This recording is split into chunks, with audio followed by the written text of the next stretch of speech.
Hey everybody, it's Tony Schiavone of All Elite Wrestling, and this is True Hill Heat, and I said it right, you motherfuckers.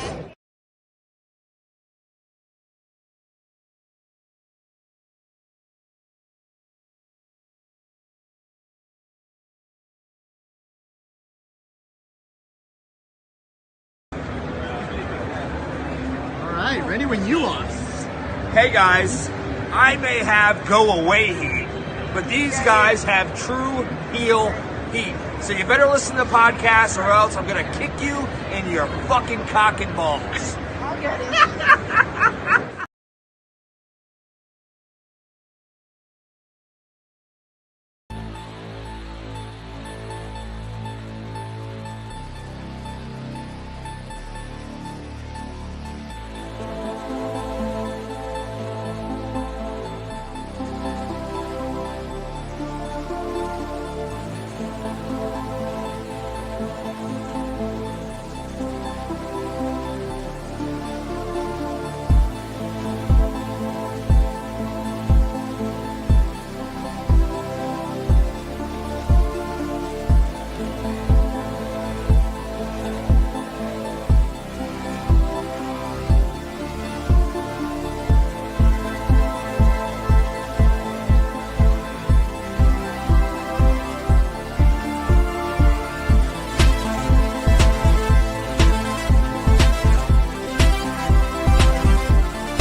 Hello, hello, hello. It is me, your True Hill Phenom SP3, and we are live on the True Hill Heat Sports and Entertainment YouTube channel for our Marvel Television Presents Daredevil Born Again Season 1, Episodes 1 and 2 review.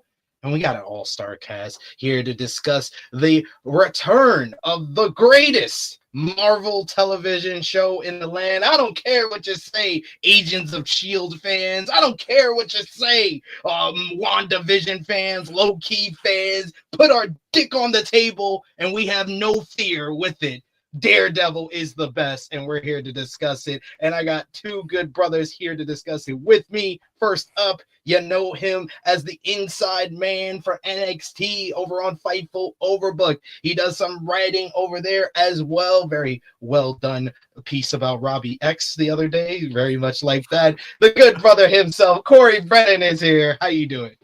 I'm good. Really looking forward to talking about Daredevil. As you said, best Marvel show by far, and best acted Marvel character by far, as far as I'm concerned. But yeah. Absolutely agree with you there. And we got our good brother. You see him here on True Hill Heat Sports and Entertainment for true off season with the good brother Stat King. And you know him over on Around the Point Network. He's joined me on the True Hill Heat YouTube channel before as well. Chase Oliver, how are you doing? I'm doing great, SP3. I'm so happy that Daredevil's back. I'm so glad it's not a reboot. I'm glad it's continuing where it left off. We got to finish the story right. I'm so happy.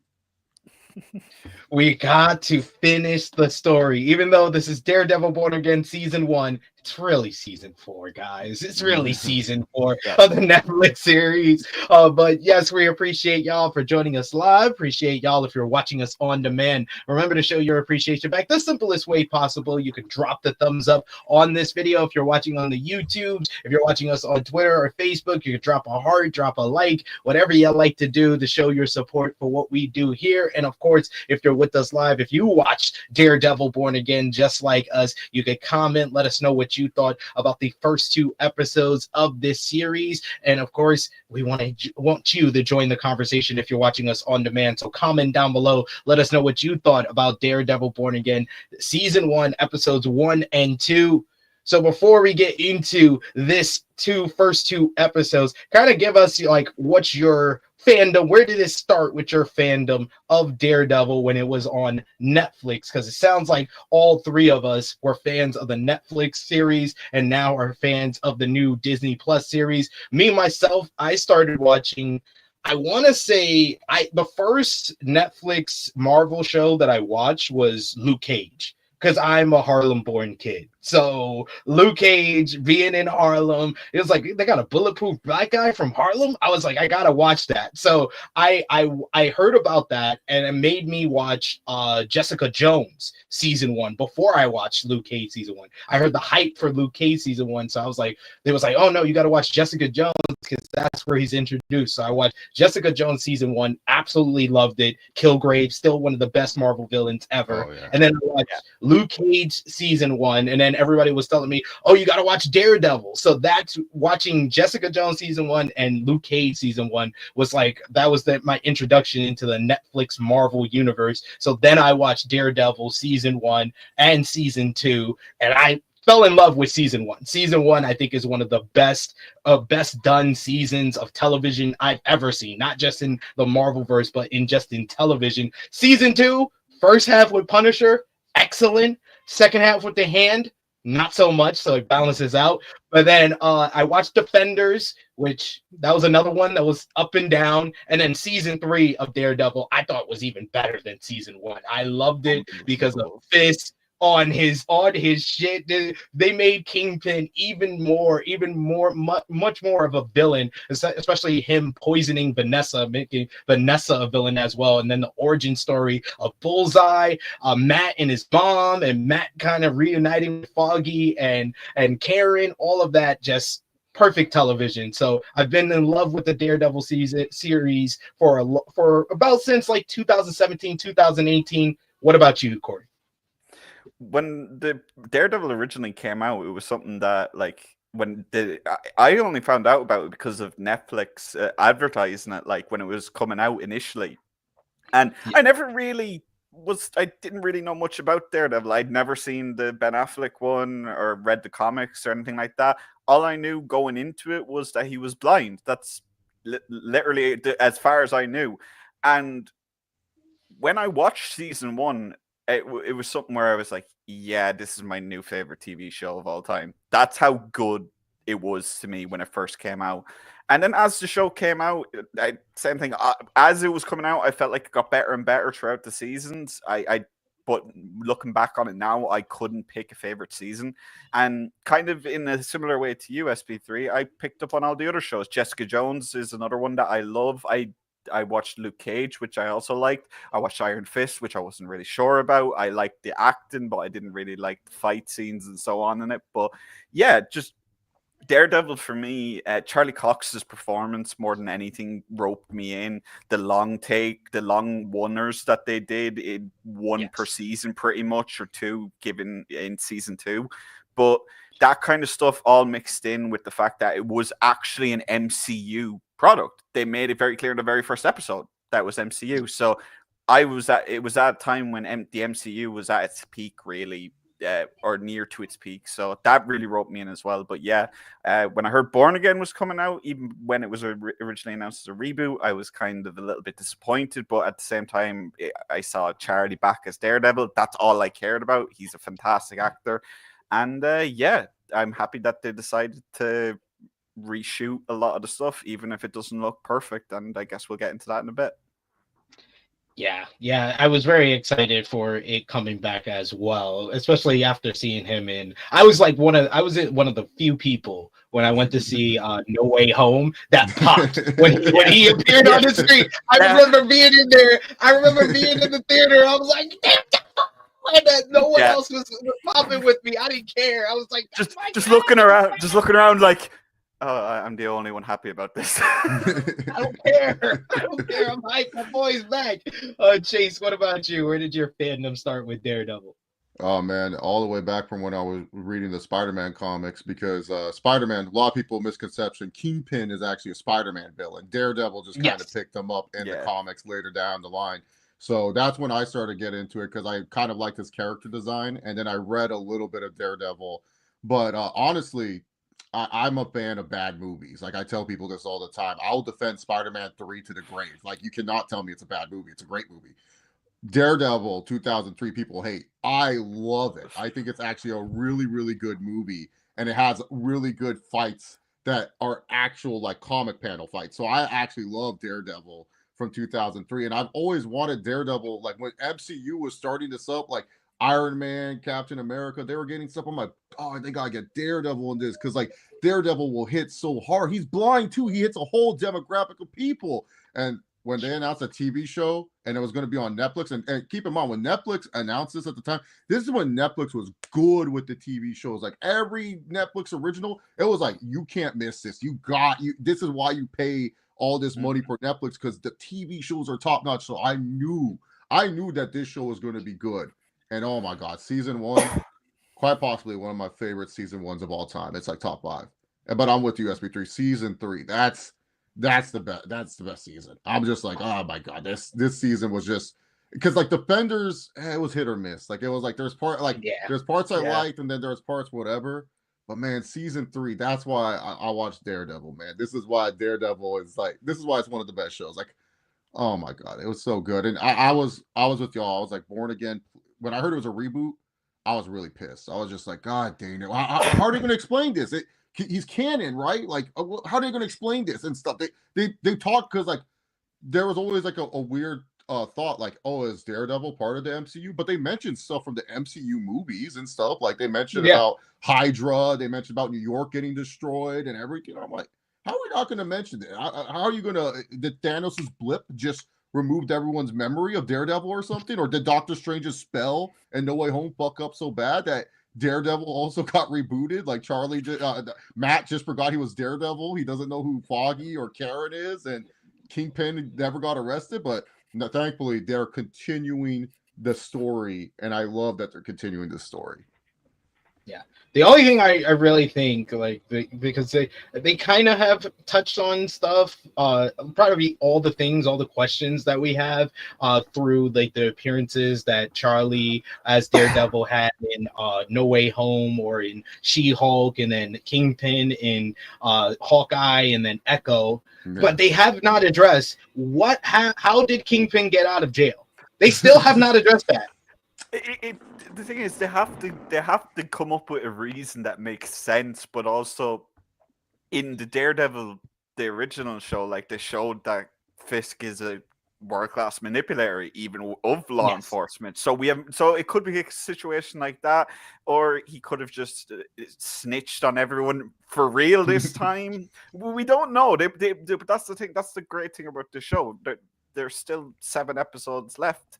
They didn't cover it in the first 2 episodes, but we could find out later. So I think they'll come up with a good reason. I agree with you there. So let's get into this first episode of Daredevil Born Again. And immediately when I did the watch along with Jimmy Baccarib over on his channel, he posted it up, I believe, yesterday, and we did our reactions. And we see it opens up with all these, different images in Hell's Kitchen, and then we get the comforting familiarity of Matt, Foggy, and Karen walking out, Nelson, Murdoch, and Paige, law office, and they're just walking and they're having a cool conversation. I was like, oh my God, something bad is about to happen. I was like, what? Why do I feel like one of these people will get seriously hurt or die? I immediately said that. I was like, oh no, I just have this feeling of dread about to hit me. So they step out the office front. They're goofing around talking about how this diner that they like just closed, and they're on their way to Josie's bar for who they say Sherry's retirement party. It's the ideal kind of intro to a new show, instant reminder of the characters and the friendships that we love. And it continues at Josie's, where Matt and Karen are laughing and gossiping and kind of flirting with each other, talking about hinting at them going home and banging it out a bit, even though they have a friend code. Foggy is out here risen, Assistant District Attorney Kristen McDuffie. And this is a retirement party for Sherry, who's a cop who often works with Nelson, Murdoch, and Paige.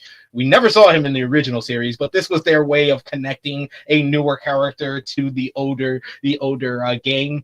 But it's just a venue to catch us up on the current state of Hell's Kitchen and the status of our characters. You hear Sherry being like, he's kind of fed up with being a cop because they don't get any of the kind of the recognition that the Daredevils. And then we introduce to the White Tiger superhero. We see a video of him beating up some crooks in a storefront over there. And then we get Matt and Karen are firmly in the friend zone to the point they can comfortably joke about hooking up without any threat of that actually happening. And then Matt overhears Foggy getting a phone call, and it's a scared client on the phone, and everything changes instantly. We get I love the way this was shot too, where Matt is kind of like focusing in on the voice, and the whole picture kind of changes. And that was like the main thing that caught my eye in the opening few minutes, is that the production is probably way more of a budget than they did during the Netflix series. Kind of what was your instant reaction to that kind of like juxtaposition from how that original series was to how this new series looked almost immediately, Corey? The way that they introduced the show was very much, it felt like there was a grittiness to the Netflix show in all 3 seasons that I think, so in that opener, you didn't really get a look at initially. We got that very quickly a little bit after, but when they showed Matt's radar hearing and they zoomed in on his ear, tracked outside, and the aspect ratio change, it's the same thing that they did for Tom Holland's Spidey Sense. And it is such a good shot. It is such a good representation of his radar hearing. So I love that. I love that they kind of suckered us in with this very upbeat, everyone's happy, everything's great, they're all succeeding. As you said, Foggy's, I think I'm correcting you, trying to raise the assistant district attorney. And something that I really liked was the fact that Matt is just so open about his abilities, say, in that scene when he's talking to Karen. It's not a bit of like, oh, I can hear it and all that. It's got to a point now where Karen is so comfortable with him having these abilities that she just doesn't even question. She just laughs along and knows, yeah, he can hear. So I like that a lot. And I think they did a great job of kind of luring you in. I felt the dread the same way you did, but there was also a sense of kind of like, oh, there can't be anything that too bad could happen until the phone call. And I love that scene, the start of that scene.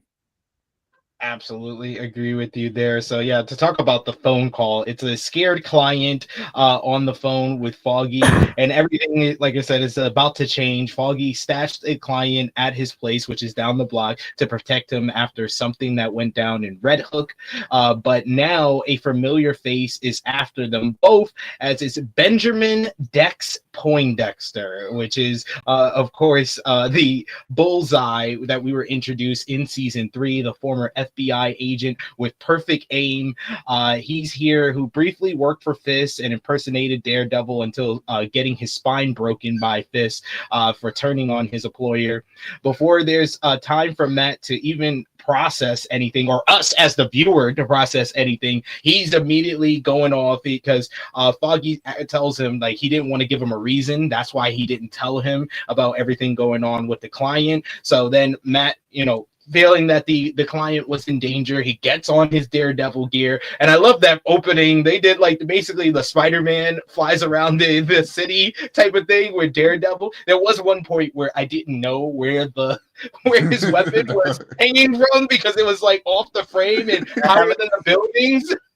What's that thing where it's like, if you don't know where Spidey's web is, it's probably on a helicopter. That's the excuse. So maybe we can go with that with Daredevil as well. Yeah, we just have to assume that's what's happening here. So he goes but he's still listening in on what's going on with Foggy and Karen, and he hears the phone call with Foggy talking to the client, who tells him, "Oh, he was just looking for you. I'm sorry." And he's like, "What are you talking about?" And that means that we see Bullseye on like a hiding out like on a roof or someplace, and he's aiming. He's got a gun and he's aiming at somebody. We go back to Foggy and Karen as Matt is running desperately to them, and he says that he can't get hold of the client, and then all we see is a big gunshot go through Foggy and blood splatter on Karen's face. How many times is she gonna have blood splatter on her? I feel like we have seen this numerous times. The first time we saw Karen on the original series, blood splatting all over him. We get cops getting shot down instantly with the perfect aim of Bullseye, and then Bullseye pulls up with his freaking his freaking delivery of "Hey, Karen," and he's got to pull out the gun. Karen, of course, always got a Glock in hand. She's ready to shoot at him, but then Matt flies in and he tackles Bullseye, and then we get what Daredevil is known for: these one-shot fight scenes that are just crazy intense. And this might be up there with one of the best ones because it's like Grady a little bit. And this was like you said earlier, Corey, this was kind of the gritty feel that we expected from a Daredevil series that we got during the Netflix era. This action series, I think it's like maybe like 10, it felt like 10 minutes, but it's only like 4 or 5 minutes that follows. That's like a "we're so back" type of moment where Daredevil is fighting Bullseye. He's getting knives thrown into his suit, into his body at different points. But it goes back to what we learned during their season 3, that if it's a hand-to-hand fight in close proximity, Daredevil's whooping Bullseye's ass. But if Bullseye has any type of distance from him, he makes everything a weapon, and everyone is in danger. You have Cherry trying to get people out of the building. At the same time, you can hear Matt is listening in on Karen holding the wound of Foggy, and he's listening to Foggy's heartbeat. He's like, that's kind of like his motivation to kind of keep fighting. And this whole brawl is just so well done. The lighting is crazy on this, where sometimes you don't know what's going on. You just see weapons fly. You see Matt catching stuff. I love when they break into the pool area of the fight scene.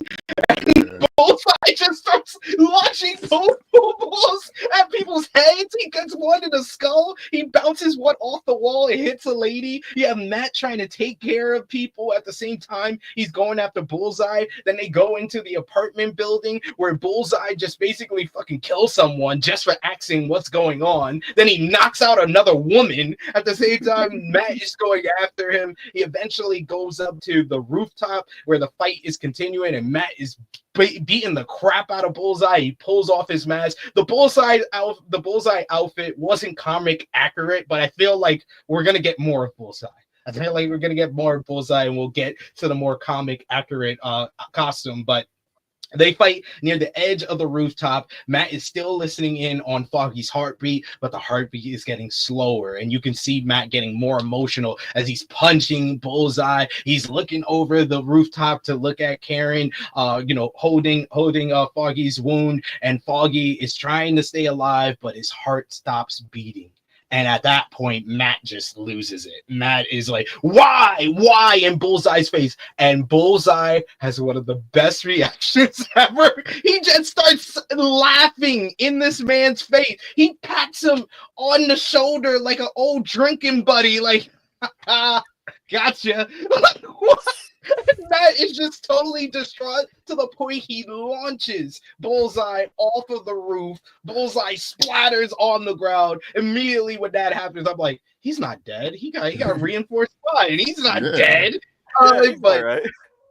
Foggy is, and that is how the scene closed. We see that Bullseye awakens, but Matt is completely distraught. He rips off the Daredevil mask. Sherry comes up to the roof. He sees that Matt is Daredevil, but Matt is just totally like his senses is not all there. He didn't even hear Sherry come up on the roof. He drops the mask off the roof, and then that mask dropping, the slow motion, turns into the intro of the series.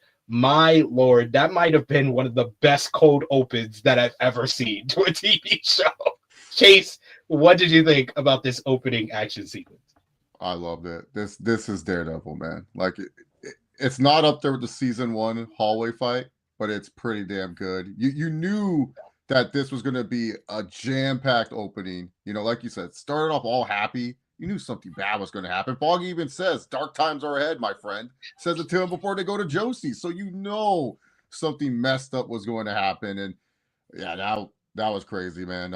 Bullseye, he's a good villain, so I'm glad that they brought him back, and we know he's going to be around, so it's good to have someone like him around. But yeah, I absolutely love the fight. Choreography was great.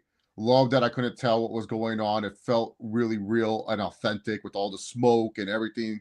Yeah, no, this was good. RIP to that one guy who just wanted to check what was going on outside. He just wanted to check, and Bullseye had to knife him in the heart. At least his wife just got punched in the stomach. Like, shout out to her. I don't think she's dead unless she fell down the stairs too hard. No, he uppercutted her. He didn't punch her in the stomach. He uppercutted her. Oh, I thought he punched her right in the stomach or something. But yeah, RIP to that one dude. But yeah, I absolutely love the fight. And like you guys said, the grittiness, because like Marvel with a lot of TV shows, they love color so much. They love to oversaturate things with a lot of even like the Doctor Strange movie, The Multiverse of Madness. I expected that to be dark when I heard Raimi was directing it, but no, it was very colorful for being a dark movie. And so this one being all dark and grainy, it was definitely like, no, this is a different type of television show. This is like, like if you watch any of the Star Wars shows, how they have the theme and tone for Star Wars, right? Depending on the show and stuff, like that, they set the tone and the theme with Daredevil. This is not going to be the colorful Daredevil show that a lot of people. I mean, they do oversaturate in some scenes, like especially in episode 2. That's where you saw more of the Marvel oversaturation. But for this felt like, yeah, this is Daredevil. I feel bad for new people who tuned in and didn't watch any of the previous seasons. They probably are like, what the heck is this? Like, they wouldn't have the emotional. Like, I literally told Jimmy, I was like, I might need a break. Like, you're making me go through the grieving process on camera. Like, I needed the whole intro. I was like, can this intro go like 10 minutes? Because I need a minute to recover. Because Foggy, he's been a up and down character. He can sometimes be annoying with him being like, Matt, why are you being Daredevil and all that stuff that he does. Man, I thought you were stopping this. Well, why you keep doing this? Think about Karen. Don't you care? Foggy, I know what I'm doing. It's like, shut up. Yeah, sometimes I'm like that with Foggy, but like season 3, I thought that was like the best presentation of Foggy, where I wasn't too annoyed with him, and I understood his pushback against Matt becoming Daredevil again because of what happened in Defenders and stuff like that, and him kind of working as a lawyer, slowly but surely going back into lawyer mode as he was going for, like, I think he was going for district attorney at the same time. That made me kind of fall in love with the character again. But always when I see Foggy, I think of Fulton Reed. I think of Mighty Ducks. And I'm like, no, you can't kill one of the Bash brothers. Don't do that. So I have this long connection with Eldon. So I've always loved him. So, like, yeah, seeing that, I was just like, oh my God, they broke my heart in the first 15 minutes of the damn show. Corey, what did you think about the decision to bring Foggy back just to kill him in the first 15 minutes?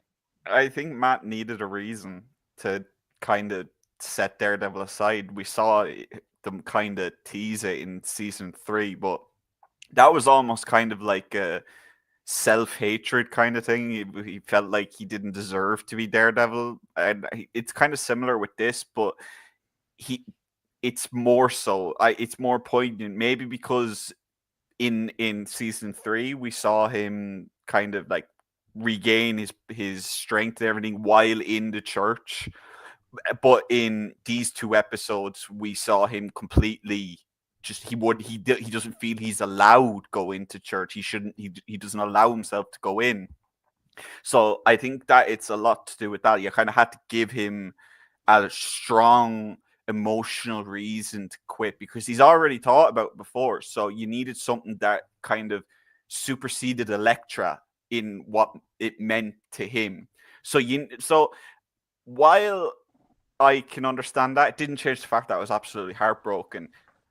But then when you watch it a second time, you take the emotion out of it. It's such a well put together death scene. And it happens within, like you said, it happens within 5 minutes. I have to say that Bullseye being the one to do it is very good. I think they could have easily went with you don't know why he did it. Well, you do know why he did it, kind of, but at the same time, it's almost like there's more to it. You feel like there's more to the story of why Bullseye chose to go after Foggy in particular when he has this whole thing with Karen. Like, you think he would have took the first shot at Karen, but yeah, he knows who Matt is. Season 3 established that, the finale established that, so they kind of, that goes for that as well. But yeah, I don't think this might be the end for Foggy. I think there's too much surrounding it. There's too much with the comics that they can lean into. There's too much that they put into the scene to tease those said comics. The number of their office is a comic where he fakes his own death. So, The Secret Life of Foggy Nelson. Like, it feels like they've already announced that Eldon's coming back in season 2 as well. So I feel like they wouldn't put all that in, then announce it if they weren't going to bring him back in some way. So yeah, I feel like that kind of cheapens it a little, but at the same time, it was so well done. And Bullseye is such a ruthless villain that it just worked for me.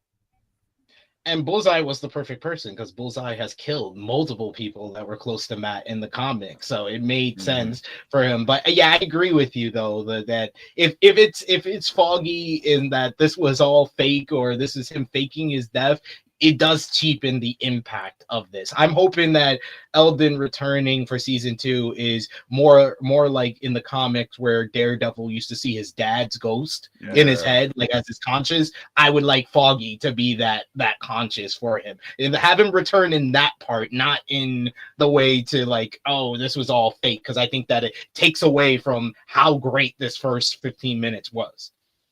Yeah, I kind of want to just touch on what you said about Bullseye as well, though, because I don't think there's been a better introduction on any of these Disney Plus TV shows of a villain in any, or even in the Netflix, just how simple and how quick it is. He kills a fly with a paperclip. Yes. A paperclip. It's perfect. It's so well done. And like, there's been more more shots of Dex later in the season shown. So I'm really interested in his character. I think the fact that the mask has finally come off for him, where he can be himself, be this psychopath, and he doesn't have to put on an act. I think it just opens up so much for him versus Matt, who is this moral compass for everyone else in the show. Yeah, the coldness of Dex during the court scene was just like, oh my God, he's completely lost any type of like being the person that he used to be, where he used to try to live a normal life. He's got his love taken away from him by Fist. But you brought up a good question that I'll ask Chase here. Why do you think Bullseye went after Foggy and Karen? Oh man, come on. It's Kingpin, bro. This is Kingpin's shit. You know what I think? Queenpin. Yeah, Queenpin, because Vanessa was the one who had him kill the agent in season 3, and Vanessa is running the crime family while he's recovering from getting shot in the face by Maya and getting his morals back by Maya from Echo. So I think it's Queenpin, not Kingpin. Yeah, because he had that surgery done and stuff, and we don't know if it's the metal they used before because they couldn't use adamantium in the past. Now that adamantium is canon within the Marvel universe now, like he could have gotten some adamantium upgrades as well, because the doctor who did the surgery is the sister or the cousin of X-23 from the from Wolverine. So he has access to that adamantium. So could be very interesting. But yeah, it could be Vanessa. Could be like I don't know. Like, they love Kingpin too much. They love pushing this guy. This guy's always like, he's like, you don't think I would have not done this, Murdoch? I knew all along what I had planned. You thought you could have fooled me? You know, I can see the speech now. You know, like I could just see it. Like, you know, it's like, I knew you would be coming back. I had to get rid of you. I had to get rid of you where it hurt the most. Killing you doesn't solve the issue and stuff like that. You know. Vanessa did the order, but I was behind it. Vanessa. Yeah, that's how I see it could be. But yeah, no, Did they say where Bullseye's going? I hope he's at the raft. I hope he's with our with the president of the United States of America and the Marvel universe in the raft. Because like the president of the United States of America, we got Luke Cage's brother. Yeah. We got homegirl Jessica Jones's stepsister. She's there as well. Like, yeah. All these people from the Netflix series are in the raft too. Yeah, like just Harrison Ford's just there, like, no. Yeah, who are you guys? Yeah. Oh, we're you on TV. Yeah, no. Like, what do you call it? They call you Diamondback? What? Yeah, because like I forgot what they said for a sentence, but he better be one stop to the freaking raft. Take him to the raft right now. I think it was 7 life sentences they gave him, or In no, a it was row. 11 life sentences for 11. 11 counts of murder. Yeah. So. Kind of crazy. That was crazy.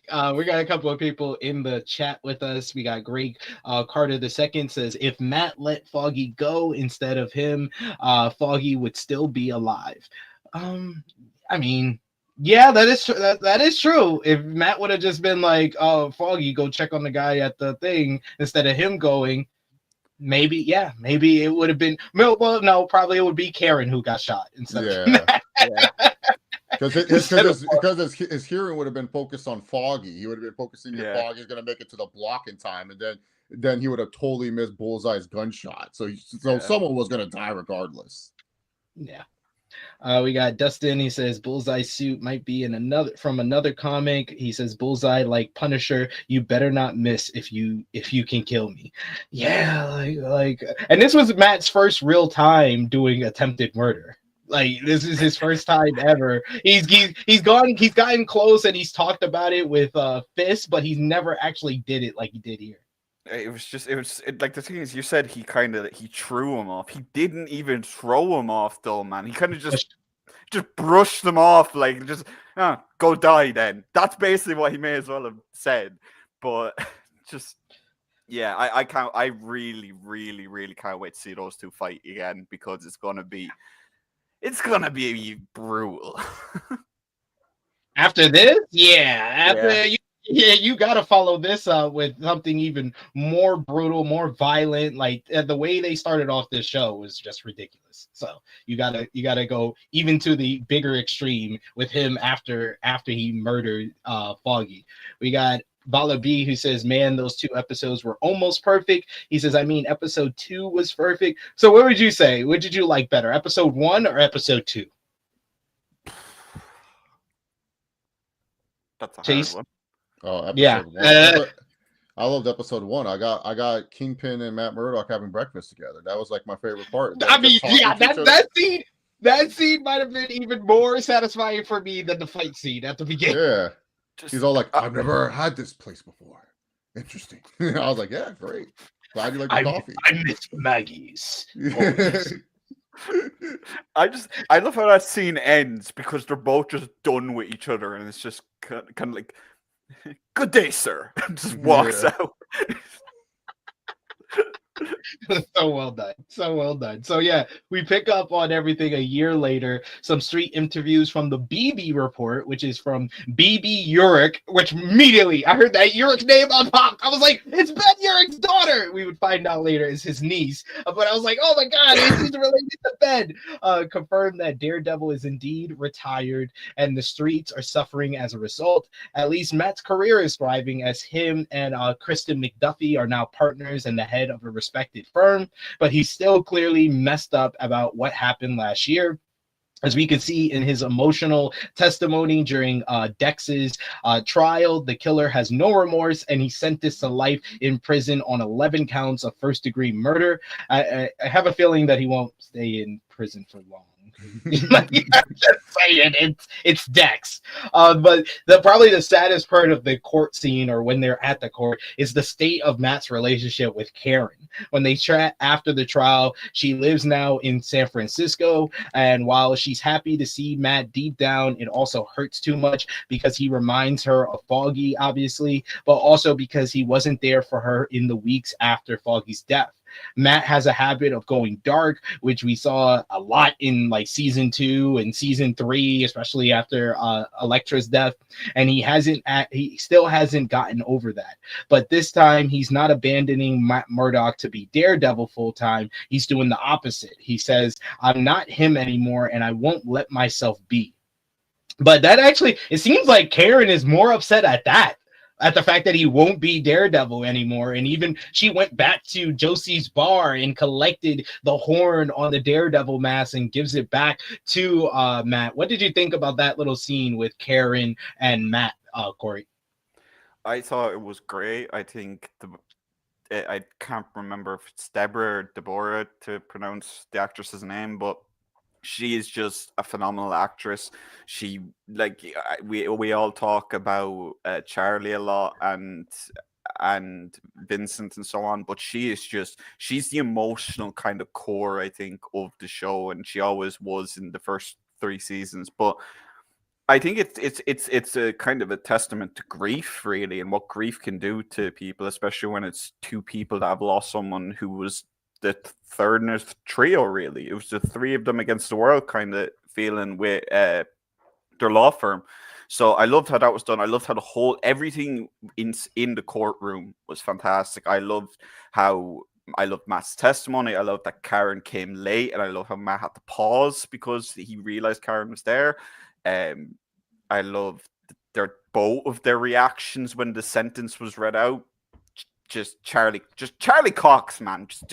Just Matt's like, Matt looks like he wants to kill, wants to jump out of his seat, snap Poindexter's neck, and then just go, that's done. Let's go, guys. But he doesn't, because he doesn't want to let the devil out, which is a big theme in this episode, in the first episode. That's the big thing. And I love that entire courtroom scene. I think everything was right. I think they did a great job of establishing why Karen isn't around at the moment, because she's just broken with grief. Yeah, it's very, very well done. So this leads to kind of the next half of this episode, which is bringing back the Kingpin. And Fist, we see him having his usual breakfast with egg whites and a little bit of vegetables. He goes and he sees the white suit. He touches it a bit, but he actually picks a gray suit. I love the little context to Fist's character are just so well done in this show. He picks the gray suit because he has to be in the shade of gray now, and then he goes to see Vanessa, who is now the Queenpin of the crime families. We see the head of the tracksuit mafia that we learned about in Hawkeye, and he's there at like a meeting of the families. And I think the guy that was talking all the trash across the table was Adam, because we would hear more about Adam later in the episode, because he has the weirdest reaction to Fist coming down there. And Fist lets Vanessa know that he's gotten the signatures basically so he can run for mayor, and that he has to be separated from his crime family, and everything has to be kind of on the straight and narrow. And then we go back to Matt, who's cooking in his house, and he hears that Wilson Fisk has joined the race for mayor, and he hears his whole speech, which his whole campaign is about targeting the vigilantes, and how he was harmed by a vigilante, and now his whole campaign is about going against the vigilantes. This is really kind of the other main character of this whole show, like since the beginning, and that's what I love, because I feel like you said like Dex's origin story that we got in season 3. I think his origin story in season 1 is like one of the best ever. And Fist Kingpin is the best Marvel villain to me, because he's so well layered, and he's just a child who has turned into a monster. That's all it is. The moment that he swung that hammer on his father, he became the monster that he is today. So Chase, what did you think about the reintroduction of Fist here on this episode? Oh man, I loved it. Everyone knew they were fucked. Once that gate opened and Kingpin walked up, they were all like, "Oh shoot, this guy's back." We thought he was gone. We thought he was. What happened? How is he back and stuff? So, excellent reintroduction, especially if you watch it. Even if you were like a first-time viewer, you were probably like, "Oh man, this guy, he's a big deal." Like there's something about this guy that's a big deal. And Yeah, everything about it. Beautiful, beautiful stuff.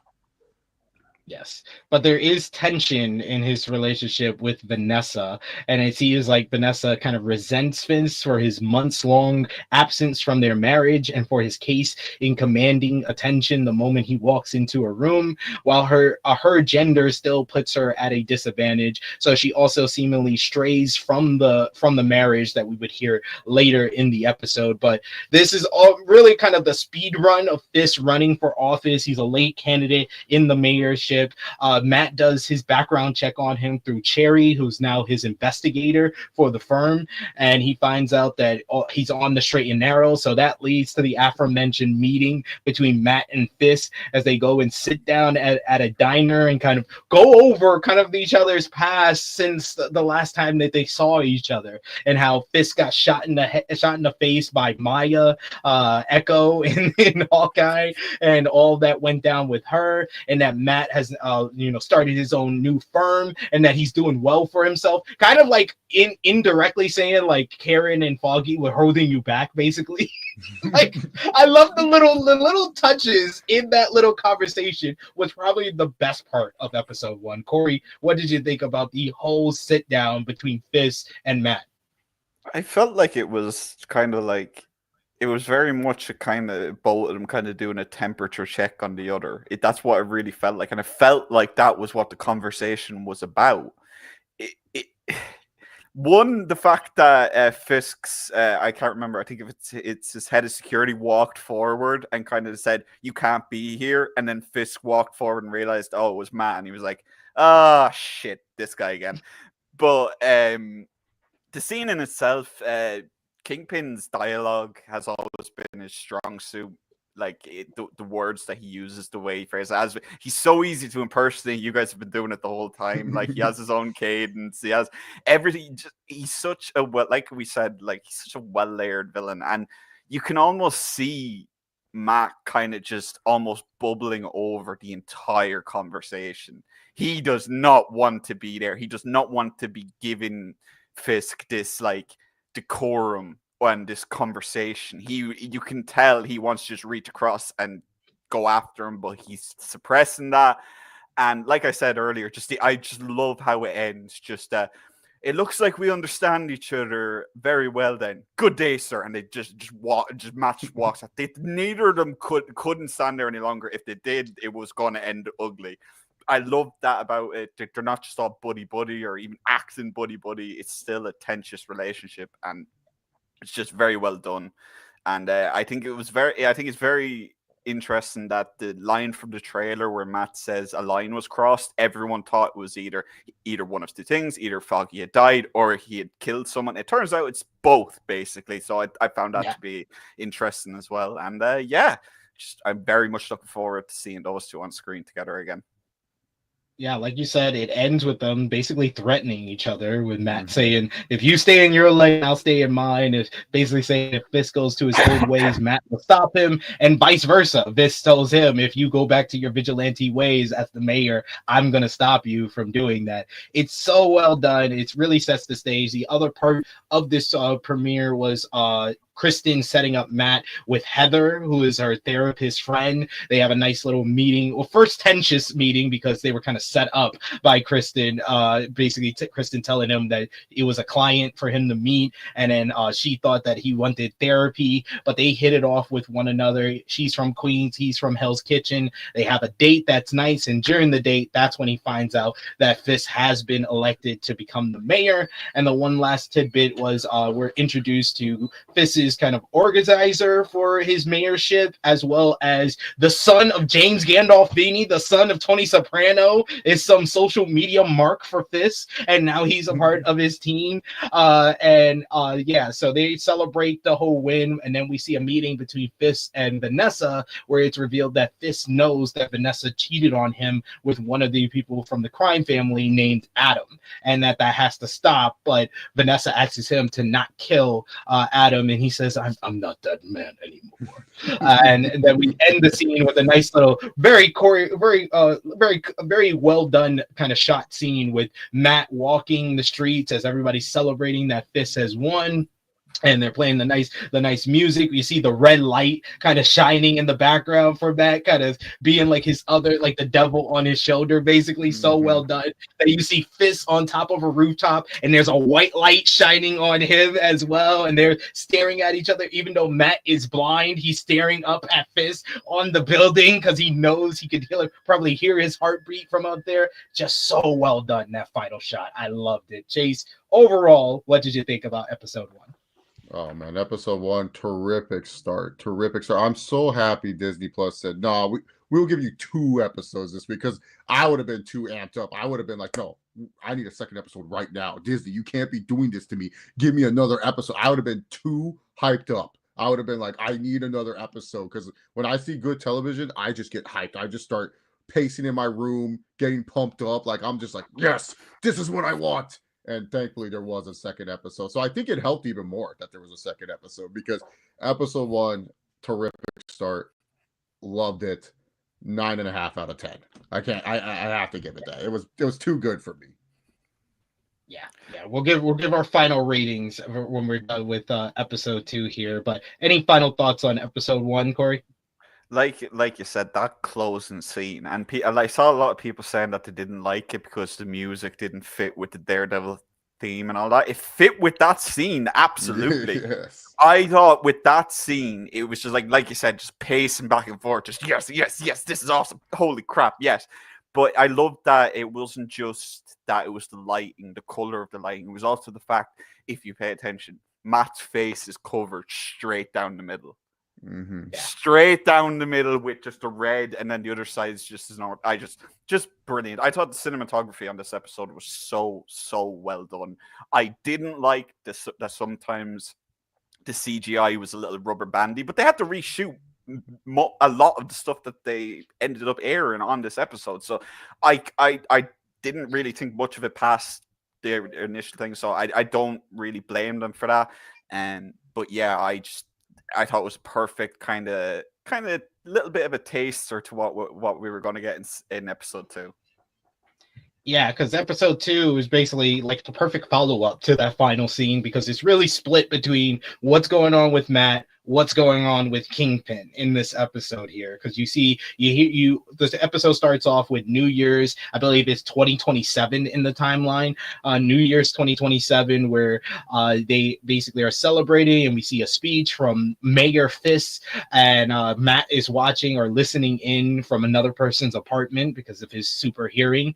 And then it goes to a scene where there's this guy who's on the phone with his wife. His wife is upset that he's out, but he says he has to take care of things, and he sees these 2 guys kind of bullying another guy on a train platform. So he sees that it's 2 against 1, so he wants to help him out. He fights against the guys. It's Hector. His name is Hector Ayala, and he fights off the 2 guys. One of the guys trips over the other guy and falls into the train tracks where the train is coming, and it basically kills the guy on impact, the blood splattering on his face. And then the other guy that he beat up that had a bloody nose, he basically gets up, and it's revealed that he's a part of the NYPD, and that Hector just killed an officer. So Matt basically decides that he's going to represent Hector because he's taking care of another client, but he goes and he hears that the cops are beating up on Hector in the interrogation room. So he, works his magic, as him and Foggy were always known to do during all the Netflix series. They always wound up in the room to represent someone they weren't originally supposed to represent. And he makes his way in there, and he basically talks to Hector, and he questions him, and he realized that Hector isn't lying, that he didn't mean to do it. Yes, Hector did nothing wrong. He's just trying to fight off these dirty cops, basically. And he realized that he's not lying, that he didn't do it. But he also asks him, he was like, "Is there anything else that you have to tell me?" And Hector basically lies to him, and he knows that he's lying to him because he goes to Sherry and he says that he needs him to basically investigate what's going on with Hector, visit Hector's wife, and basically find out what's happening. Hector's wife is actually someone I used to work with at Water Taxi, so that popped me. Awesome. Shout out to her. I initially popped the. I was like, oh my god, I've worked with her before. So yeah, she was there and she talks to Cherry and Kristen, and they basically basically are kind of questioning her, telling her that she should go and be in the court when Hector is being sentenced, or when the trial starts. And then Sherry goes into their room to find a suit for Hector, but he finds a different suit, and it's revealed that Hector is actually the White Tiger superhero. What did you think about that twist to it? Because I was thrown off at the beginning with the whole scene with Hector setting up, because I knew with Hector, with the way that it happened, I was like, Matt and Kristen are probably going to represent him, but I didn't expect him to be the White Tiger. What did you think, Chase, when that first scene happened? It wasn't a twist to me because once I knew his name, I was like, "Oh, that's the White Tiger." So I knew what it was and stuff. But I liked how they did this scene where, like, the guy, I don't know how his wife did not hear Sherry making all that noise in the bedroom. I was just like, bro, like, he's kind of taking. You told him to get a suit. Like, how hard is it for him to find a suit in there? And he's like moving stuff around. He's being all loud and stuff. Like, Kristen's doing her best to distract her. And yeah, no, but that was kind of cartoony to me. But yeah. Nice reveal. Shout out to Hector. So we're gonna see more of him for sure. Absolutely. And it is kind of weird, like you were saying earlier, Corey, that a lot of this series was shot originally and then they did their whole reshoots because the actor that plays Hector Ayala passed away in between the time that they originally shot this and then the reshoot. So a lot of the story with him is going to be from what the original series was supposed to be. So what do you think? How do you think they're going to be able to balance that moving forward? I think it's kind of a case of that they have to just stitch it together as best as they can and use what works and what doesn't, and leave what doesn't on the cutting room floor. Unfortunately, I think it's going to lead to maybe us missing out on some really fun legal scenes, because it was originally shot as kind of like a legal drama with Daredevil kind of as kind of almost like a backdrop to that. So they kind of had to redo it and make it that it wasn't a reboot and so on. So they've got a lot of work to do. But based on all the reviews that have come out, the people that have seen all 9 episodes, it only gets better from the first 2 episodes. So I think that one thing about the White Tiger that I did when I initially saw him, my first thought was he looks like the White Ranger from Power Rangers Dino Thunder. That was the first thing that popped into my head. That motherfucker has the exact same goddamn suit. That was the first thing I thought of. But when I saw the opening scene at the start of that episode, like USB3, I didn't really know that it was White Tiger or anything like that. So that was a nice little surprise for me. It's a little bit later, but I do have to bring up the magic. He didn't even have his magical amulet on him, Your Honor, that he brings up later. It's such an MCU, like it's such a Marvel lawyer excuse. He didn't even have his magical amulet on him, and the judge just looks at him like, "That's a fair argument." You made valid points. Yeah. It's just well done, and I think, and it is a shame that we're not going to be able to see what White Tiger could have been in what the show is now, where it's more of a focus on Daredevil and vigilantes more than the legal side of it all. So yeah, I'm a bit disappointed we won't see more of that, but I really liked his performance in this episode, and I do hope, and I am looking forward to seeing more of him. Yeah, I didn't mention during Fist's New Year's speech, he did mention we got people with skulls killing people, wearing skulls on their chest, killing people. We got guys running around in spider suits. We got guys acting like they're the devil. I was like, oh my God, we're getting Punisher and Spider-Man. I just want Kingpin to be the main villain in the next Spider-Man movie. Been on that mode for months ever since they announced Daredevil coming back. I was like, Kingpin has to be the main villain in Spider-Man 4.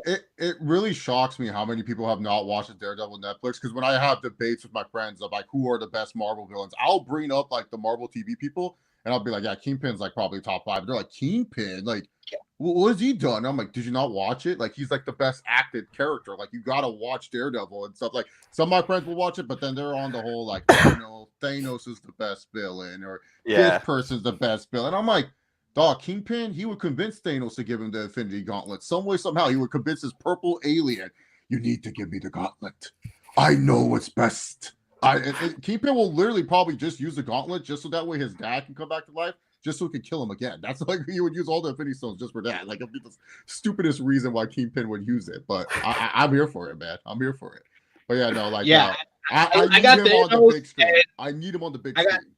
Yeah, I got Thanos, Loki, Killmonger in my top 5, but the completion of my top 5 would be Kingpin and Kilgrave. Yeah, they are in my top 5 MCU. Kilgrave is 1, just overall writing and stuff like David that. But Tennant's performance, man, just terrifying. Yeah, but when it comes to like just like for me, just acting wise, Kingpin number 1. I'm all like, dude, Kingpin is just like number 1.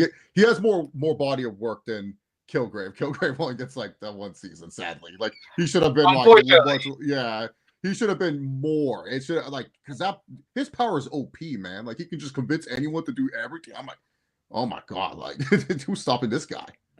Yeah, Jessica Jones was never the same after Kilgrave. Season 1. But like the thing is with Fisk is like they've even done Kingpin in Spider-Verse, like, and that was a big win for Spider-Verse. Like that movie was only as good as the villain that they were all teaming up against, and it took 5 different Spider people to take him down in that. And I think the really interesting thing about Kingpin now is he's slimmed down, and that's because Vincent needed to in real life. Obviously, he's in his 60s; he can't carry that amount of weight he had in the 2010s. Like, so he either wears fat suits or just the way they frame it, he looks smaller. But either way, he'd be a phenomenal foil to like.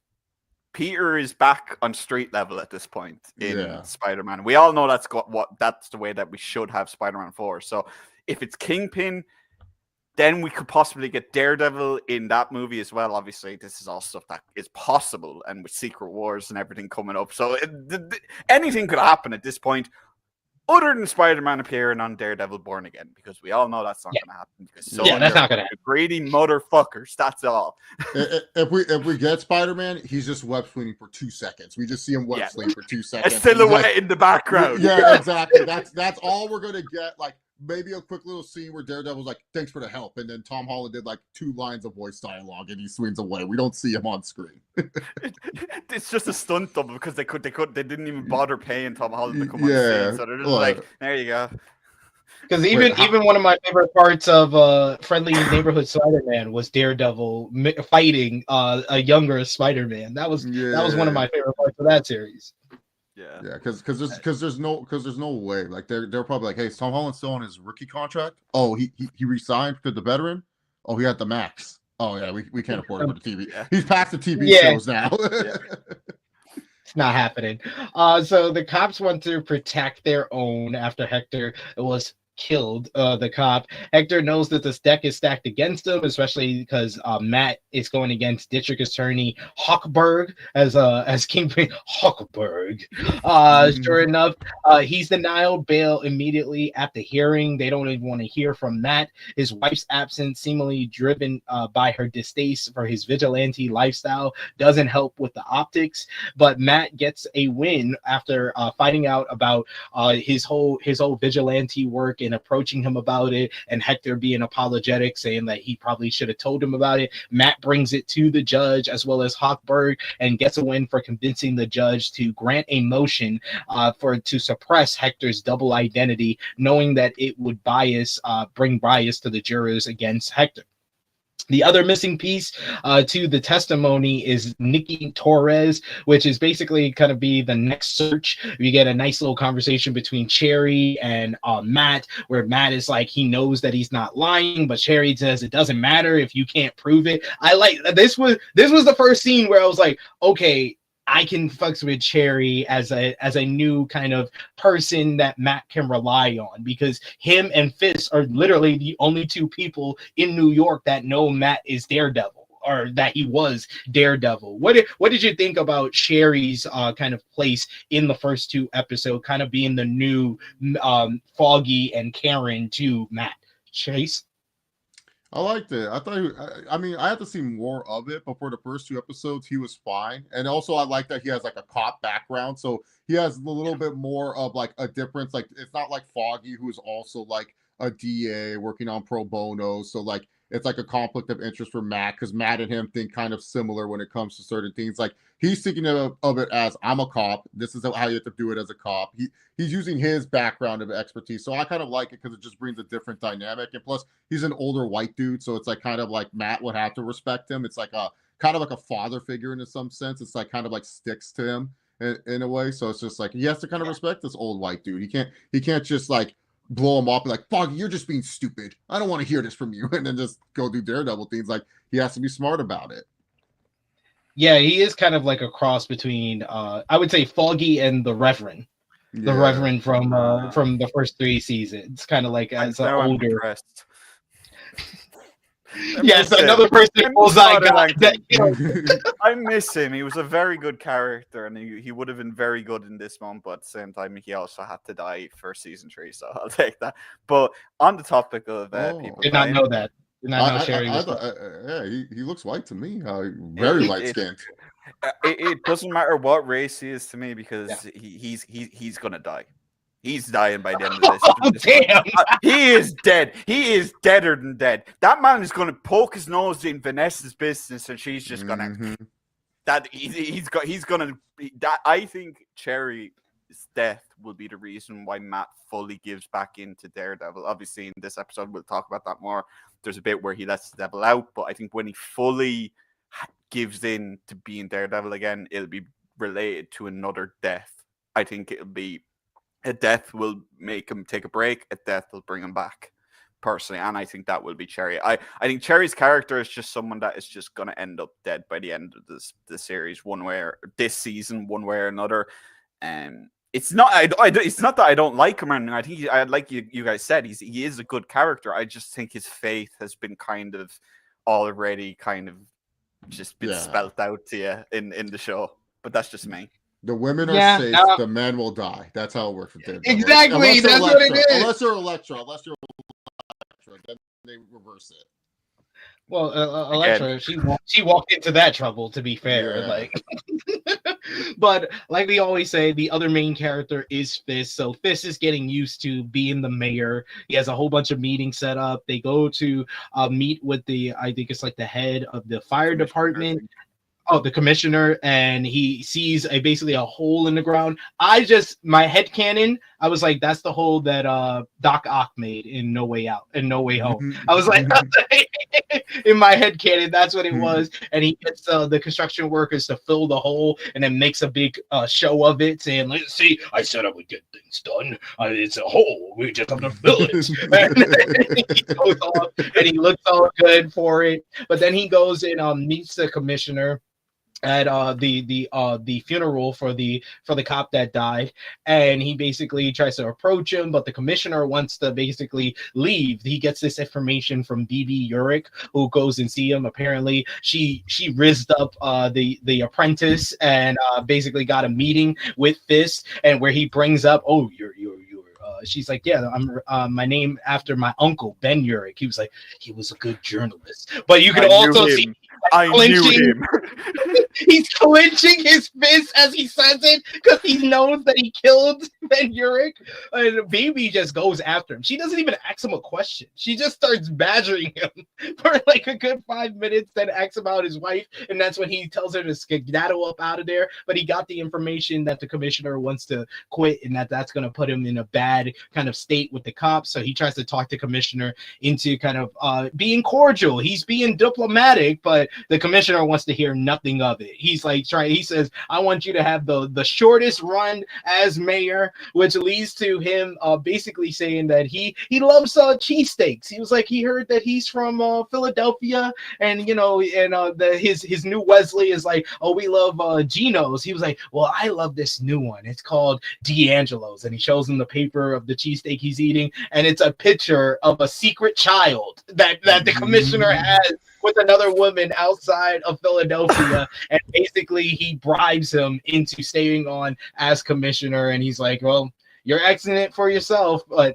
I love that interaction. I love that Fisk is still Fisk. So that's what that proved. Even as the mayor, he's still Fisk. But the overarching thing is that he's still having problems with Vanessa. So this is where we get our potential crossover here, because we get two separate scenes where we see Heather is the woman that Matt has started going out with, and she's also a writer outside of being a therapist. So she's having a book signing. This is the first time that we meet Muse, who's gonna be Muse. We saw Muse at the end of episode 1. He was making a mural for Fisk, but we actually see him outside of his murals, his making of the murals and graffiti work, and he looks like a troubled young man. He says he wants to talk to Heather, therapist, and she's like, she gives him her email and says that maybe we can work something out. And then the new Wesley comes to her and gets the book signed, and apparently that book is for Fisk, because then we see Heather calling Matt and saying that she has to cancel their dinner date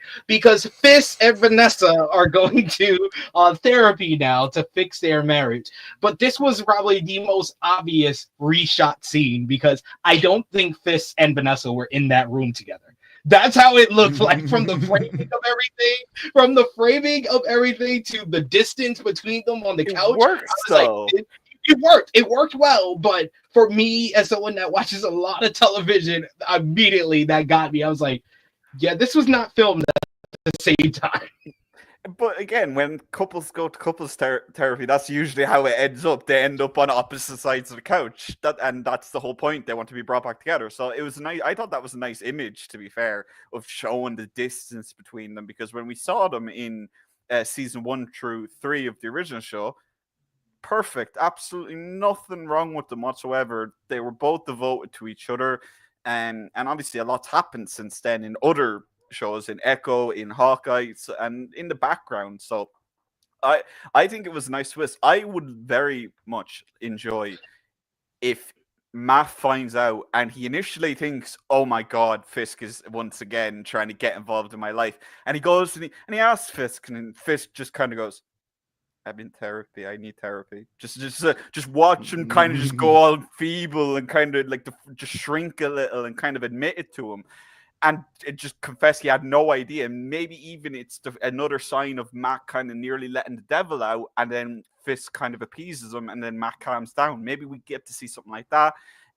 I'd very much enjoy if it wasn't the typical villain gets in with the person good with the hero's close friend or romantic interest, and then they tell them or they hint about this secret identity, and then that's how it all goes. And so it's just because that is such a trope that has been used again and again and again in shows where there's this big secret. So I'd prefer if they kind of went the more natural route with that. Yeah, I would hope that your former thought is what they would go with, that Fisk is actually looking to get therapists, looking to fix his marriage. But I mean, it is Fisk.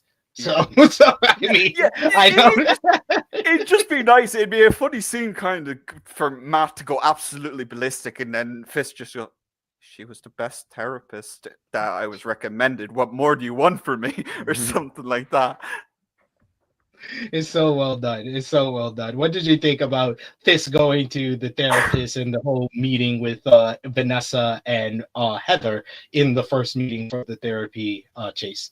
It was so obvious that that he was going to go see a therapist. I was like, oh man, watch, it's going to be Fisk going to go. I thought he was going to go by himself. Like he was going to go do therapy by himself. But then when I saw Vanessa, and I was like, oh, he's trying to do couples therapy. Okay. Because there's one thing, Fisk, he has a lot of flaws, but he has one love. It's Vanessa. Like Vanessa's the only person that makes him feel like a human being. So no matter what, that's why I'm with Corey. I'm like, I think he's actually going because he really wants to fix this with Vanessa. Because that's the only person he cares about. Like he doesn't. Yeah. He could care about everyone else.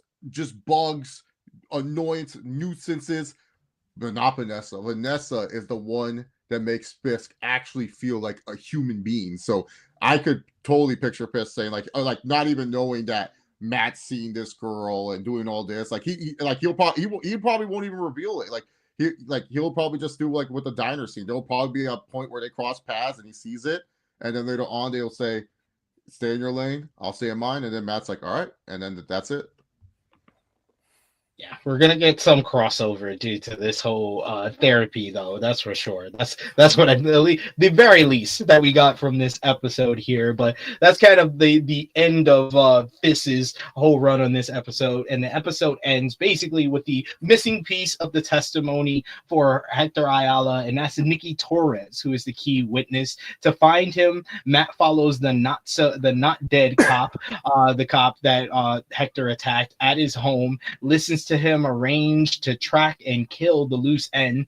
Then he shows up at Nikki's house when he goes to get him. He actually calls Sherry to drive to Fort Tyrone Park as fast as he can. Matt then goes to Nikki's house. He finds a way to get in, and he warns him in advance that they are coming to kill him. He's like, I know you know who I am. Please go. He's like, he tells him to go out the window and go to Fort Tyrone Park, that there'll be someone there to find him. And the episode ends with the cops coming into the house and realizing that Matt's there, and the loose end that they came to kill is not. Matt stands in the way, and that leads to the not so good cop pushing him up against the wall. And when they realize that no one else is there, they start attacking Matt. And Matt's like, please don't do this. He's like warning them. He's like warning them the whole time. They kick his ass they make him bleed. And then I love how they shot this with the blood drop, and then it echoes because you're now listening from Matt's perspective. And then he goes to Matt being like, he's like trying to warn them, like, please, you don't want to do this. They pull the gun out. They're about to shoot at him, and the devil comes out. And Matt, oh my God, just completely went ham on these guys. I was working the hell out. He cracks the guy's arm, breaks his arm. You see the blood as he breaks his arm and then slams him down. He beats the crap out of the not so dead cop, slams his face up against the refrigerator. All there is a big blood stain. And then he basically gives him the divorce court arm bar down, but he goes head first into the ground. I'm like, how are these guys not dead? If they're not dead or severely hurt, oh my God. And the episode ends with Matt just having that final release and just screaming. And I'm just like at home, I'm like watching him like, yes, the devil is still alive. That ending was almost or maybe even better than the beginning of episode 1. The way they ended episode 2, chef's kiss. Corey, what did you think about the ending with Matt basically almost killing these cops?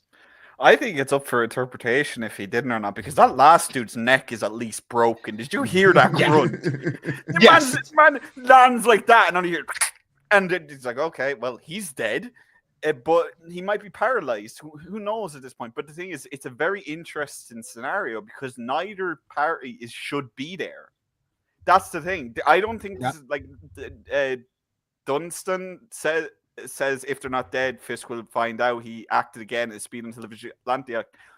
Who's going to, first of all, who are these cops going to tell? They were there to kill a witness who they said didn't exist. Yeah. Then they beat up the lawyer for the guy who they claimed didn't exist. They beat him down, and then they were going to put a bullet in his head. Okay. And then the blind dude proceeded to kick their ass. Who in God's name is going to believe these men? Yeah. So I don't know if this is going to lead to anything other than Matt feeling guilt, because that's a possibility. Matt, it could just be a case of nothing happens. No one finds out. Maybe Fisk might find out somehow. Who knows? Fisk is the mayor. He could have a lot of people who could have heard something. But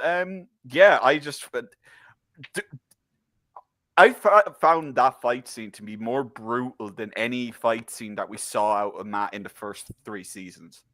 Yeah. Because Matt is a very punchy, kicky hero most of the time. A lot of acrobatics, a lot of big Superman punches, cartwheel kicks, and stuff like that. You very rarely see him dislocate or snap someone's arm and then proceed to shove someone in a way that they could break their neck. I felt that Matt is going to be kind of a mix between season 3 and something brand new when he does kind of put the devil suit back on. But just the fact that they ended on the scream and they cut the scream as well. They didn't let the full scream go. It was about, I'd say maybe 20% of how about how Charlie screamed. But one part about that you didn't mention was when he gets him up against the wall. There's a certain tattoo right there, the Punisher logo. Punisher and, tattoo. But with an American flag. God, I am so happy they are adapting that. I am so happy they are adapting that comic storyline. It's one of the few comic storylines I know very well. It is such good speech. I hope he references Captain America again. Please, please have that scene in the show. I beg. Yes.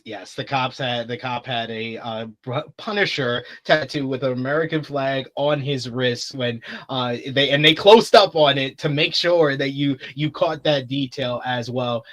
Chase, what did you think about the ending to episode 2? Oh, I loved it. Like I just the fight, the choreography to fight, the more vicious side of Matt Murdock. It's not like okay, I'm gonna go do a bunch of like block, kick, like karate stuff. It's like, okay, like he was telling them, you don't want to do this, and then like you said, the blood. Just like I love how they try to make it where you're from Matt's point of view. Like this is how Matt has to fight. Like it's not like every other superhero where it's just like, okay, I know they can see and stuff. Like we have to remember Matt. Like Daredevil can kind of see, but he can't see 100%, and he has to fight in different ways. So I really like that. Like Matt was a little bit more vicious, and him just screaming at the end where he's pissed at himself. I'm like, oh man, this is good stuff, because now it's Matt battling with the devil. Like, will he just succumb to the hatred? Will he decide to be Daredevil? This is what the streets need, Daredevil, Matt. Like, as much as you don't think the streets need it, they need it and stuff, man. So yeah, and also we know Punisher's coming back, so pretty exciting stuff. The thing as well about that scene, and you mentioned about being from Matt's point of view, I think a lot of people were complaining about how rapid the cuts are in that scene, because they are very, very, very quick. Kevin Dunn would be proud of these cuts, but the thing is, I enjoyed. When I watched it the second time, I kind of noticed something. Again, it's from Matt's point of view. It's whenever there's a big noise, or one of them moves a lot, one of the cops moves a lot, like he shoves one to the ground and it cuts away as he hits the ground, and then it cuts back when he hits the wall. So Matt hears him hitting the wall. That was what I got from that the second time I watched it. And I think that's very, very, very, very smart, rather than kind of, I think the biggest mistake in the original was when they showed what Matt could see. And they gave representation, because now if they show any kind of representation and it doesn't look like the world on fire, people are going to be pissed. But I'd also like to see kind of like a better version of what he sees, because they show it in the comics. Chase, you know that they show his radar vision a lot, and it's kind of like he can see silhouettes and he can almost hear their heartbeats. So that's how he kind of sees the world. So I like that they gave us a little taste of what Matt kind of feels during a fight, and just so well done. Daredevil 2003 does that. People don't want to give it credit, but Daredevil 2003 does just that. You know, I'll defend Daredevil. He's gonna be the Daredevil of 2003 defender. I look, superhero movies. I'm on your side, except for Eternals. I can't defend that shit. There's nothing. I don't even know what that movie's about. There's like, I hate that movie. There's like a robot dog. There's a robot dog. There's a robot dog. The little girl, and you have Salma Hayek just being like a random side character. Like, what are we doing? But most bad Marvel movies, I'm there. I'm on the forefront. I'm a fan of the Marvels. Same with, so I understand. No, that was a good movie. I don't know why people hate it. What were they mad about? Why are they mad about this movie? Like they can't tell me a legit reason why this movie's bad. They just say, oh, it's this and this. But what does that do with the movie? That does nothing with the movie. You guys are just complaining to complain. Pretty much. Yes, Dustin, he does. That's sorry. I was just answering that question. Yeah, it doesn't. Punisher have massive respect for Captain America. So yeah. Corey answered you. Yes, he does. He in the comics, probably he doesn't like this new Captain America. Oh, Jesus Christ! Wasn't one of his best friends was black? Don't do that to. No, he didn't take the super soldier serum. He's gonna be like, their Cap would have done it for our country. He would do anything for our country. Gotta take the serum. I just think that whole speech should be definitely in the show because it's a very interesting kind of look because it's you see the cops doing it and you think, oh, Punisher won't mind that, he wants more people dead, and then it turns out that he's like, no, no, this is my job. Your job is to uphold the law. If you want a role model, Captain America's your guy. That's all he has to say. And while we're on that topic of kind of other MCU possibly being in it, I think the more I think about it, two characters that I think could easily be in it are Bishop and Maya. I think mentioning Maya as much as, well, indirectly as much as they have, like, I feel like Maya has to pop up at some point, whether it's a flashback or what. I think so. Either in this season or next season. Yeah, you have to have the crossover for Echo because not a lot of people watched Echo, so it would be good to kind of put her on a show that people are going to watch. Yeah, no, I told people you got to watch Echo to know how Kingpin, because people just watch Hawkeye and they're like, oh, how Kingpin did his eye heal? This makes no sense. I'm like, did you watch Echo? Because Echo explains what happened with Kingpin. Like, it's not that hard. Like, Echo wasn't great, but you have to watch Echo. It wasn't horrible though. Yeah, I actually liked some of Echo. Yeah, no, it wasn't bad at. It wasn't bad at all. Like, it was just like people were expecting, just because it's like in the Daredevil version, it was going to be on that quality, and it's like, no, it was like Iron Fist. It was good. It was fine for what it was. It did its job. Iron Fist season 2. The character. Iron Fist season 2. Iron Fist season 1 is probably the worst television. Iron Fist season 1 is the CW of all those Netflix Marvel ones. I was just like, damn, dude, when did they get the CW quality up in here? I thought it was all high quality for these Marvel Netflix shows. Love you, Arrowverse. But Iron Fist season 2 though, that was good. Davos and what was her name? Hurricane. The chick with the split personalities. Yeah, I liked it. I liked season 2. Season 1 though. Season 1. I was just like, what is this like Flash season 1 crap that I'm watching? Come on, you're better than this, Marvel. But yes, we made it to the end of our review of episodes 1 and 2, Daredevil Born Again, season 1. Thank y'all for joining us live. If you haven't already, drop a thumbs up on this video if you're watching us on YouTube, and let us know in the live chat what was your rating out of 10 for episode 1, what was your rating out of 10 for episode 2, who was the MVP and LVP of each episode, because we're about to give you ours. And first up, we'll put our thumbs in the middle for Daredevil Born Again episode 1 in 3, 2, 1. Thumbs up across the board. And for episode 2, 3, 2, 1. Thumbs up. It's always going to be a thumbs up. So start with you, Corey. What was your rating out of 10 for episode 1? And then what was your rating out of 10 for episode 2? I'd give them both a 9.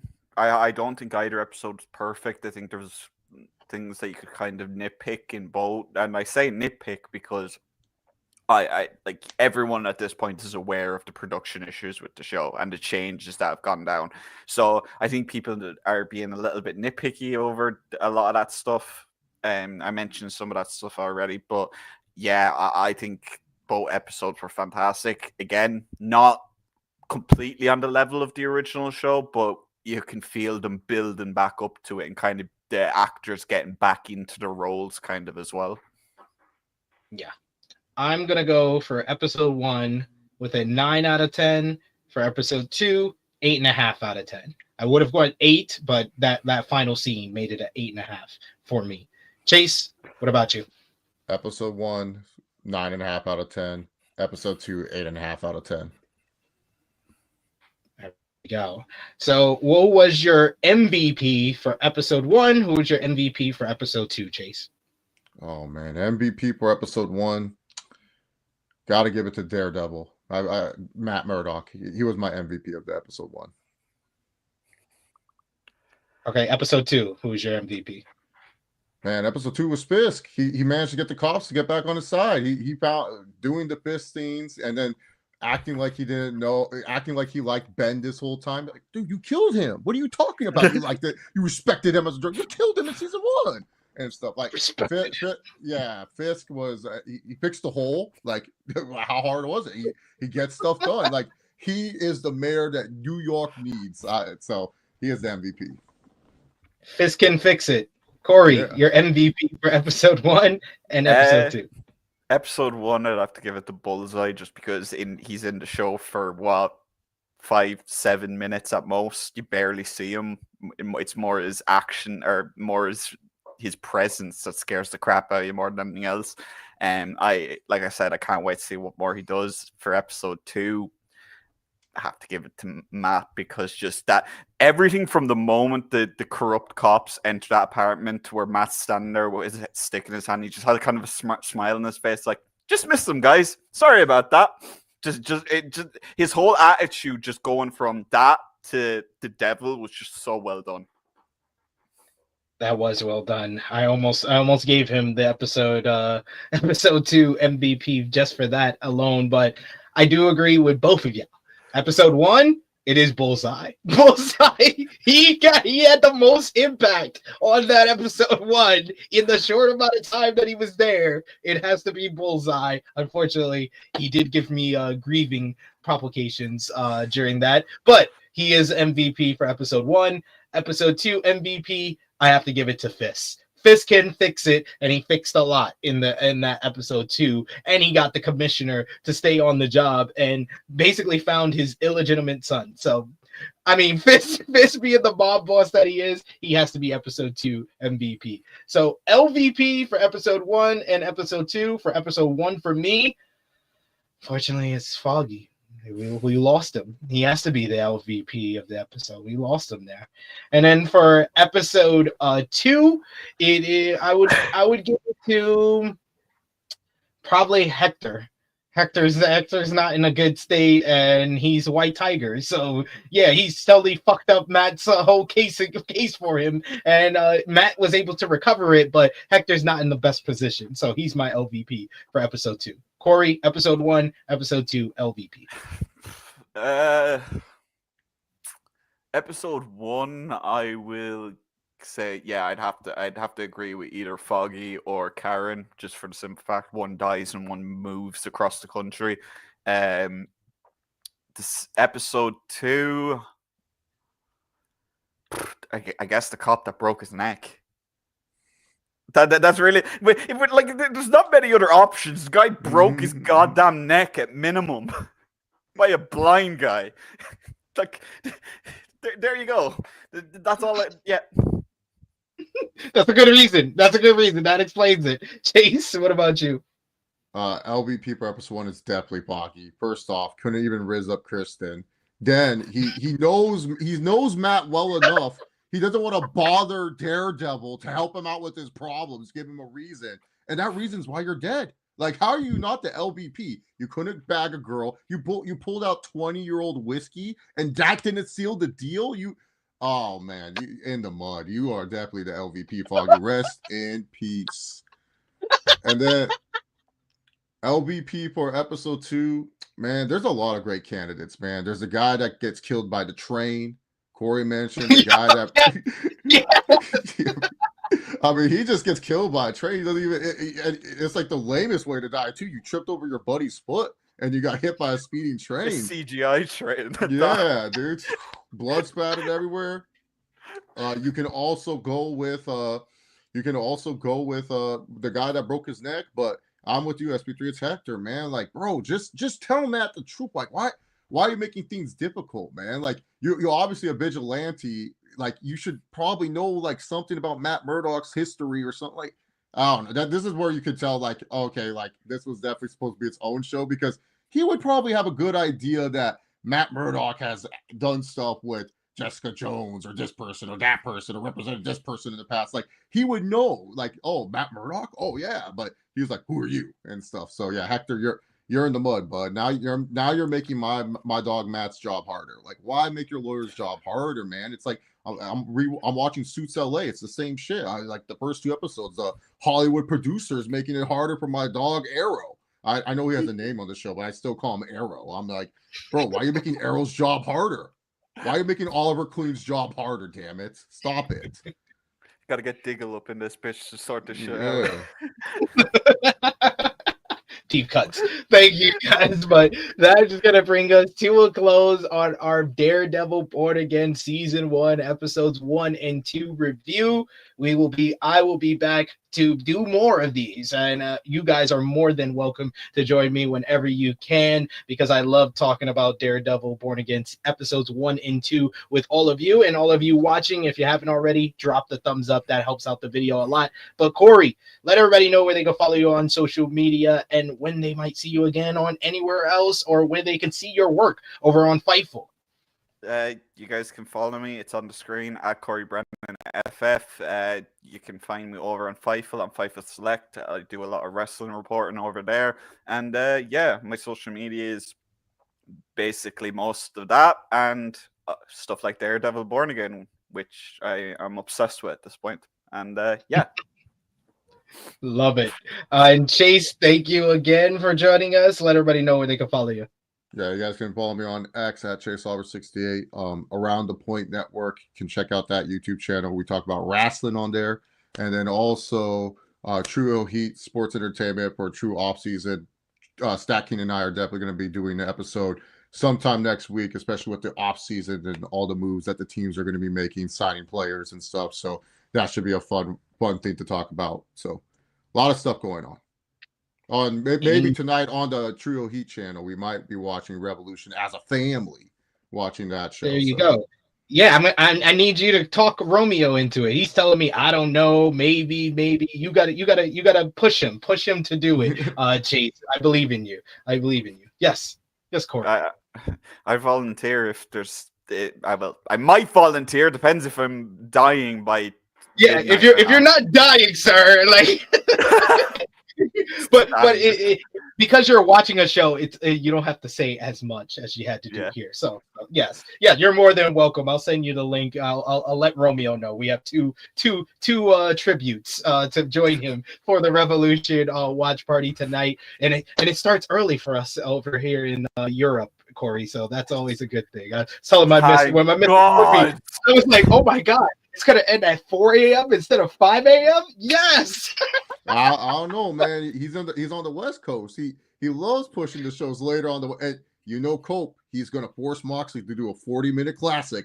My dog, Cope Hogan, baby, you got this. I swear to God, if two of my favorite wrestlers end up stinking up the joint in the main event of Revolution, I'm gonna be every match on the show perfect, and then these two go out. I was so close to convincing my friend to go to Revolution because it's at Staples. I was going to go, but I didn't want to go by myself. I've gone to wrestling shows by myself. They're not as fun, so I wanted to go with a friend. Yeah. I was trying to convince him, so I showed him. I'm like, hey, man, I know you mostly watch WWE. Can I show you this AEW match? Two of these wrestlers are going to be wrestling on the card. He goes, yeah, for sure, man. So I sent him Takeshita versus Ospreay from the last Revolution. And so he was like, who are they wrestling? I'm like, Takeshita's facing Kenny Omega. He kind of knows who Kenny is. And then Ospreay, he probably won't be crazy, but it's going to be inside a steel cage, so it's going to be a good storytelling match. He goes, I'm in. What's the other matches? So I gave him the list. He didn't recognize anything. And he goes, what's the world title match? And I said, it's Cope versus John Moxley. And I put in parentheses, Edge versus Dean Ambrose. And he said, oh, hell no, I ain't going to that show. I was like, oh, my God. I should have not told him that. I should have just. And not told him. That was on me. You should have sent him the trailer for Timeless Tony Storm versus Mariah May and be like, that's the real main event. I sent him the thing that Tony Khan posted yesterday because I was trying to convince him last night. So I sent him where he did the SBR 2007 song for the MJF and the Heyman Adam Page thing. He thought that was cool, and I sent him like the Timeless Tony Storm stuff. So I thought for sure. And then once I said that, he said, I'm out, bro. He's like, I can't watch Edge and Dean Ambrose. I was like, oh, that's the deal breaker. God. That's the deal breaker for some people. But yeah, yes, he was gonna be my ride too, because he don't drink. So I was like, oh, okay, cool. I can go and I can drink. Fuck yeah. Well, we're gonna see. It sounded like we're gonna do our watch party. So join us live over on the True Hill Heat Wrestling YouTube channel for the watch party tonight for AEW Revolution, and then tomorrow, 1 1:05 p.m. Eastern Time over on the main channel. It'll be myself, Jimmy Macaram, and Jay News to review AEW Revolution in depth. So join us for that as well. You can follow me on the Twitter machine at TrueHillSP3. Follow the gang, Facebook, Twitter, Instagram, TikTok at True Hill Heat. Thank you so much to Corey. Thank you so much to Chase for joining me today. Thank you to all of you who joined us in the live chat as well. But I'll be back again to talk some more Daredevil next Sunday. This has been our Daredevil Born Again Season 1, Episodes 1 and 2 review. We are signing off until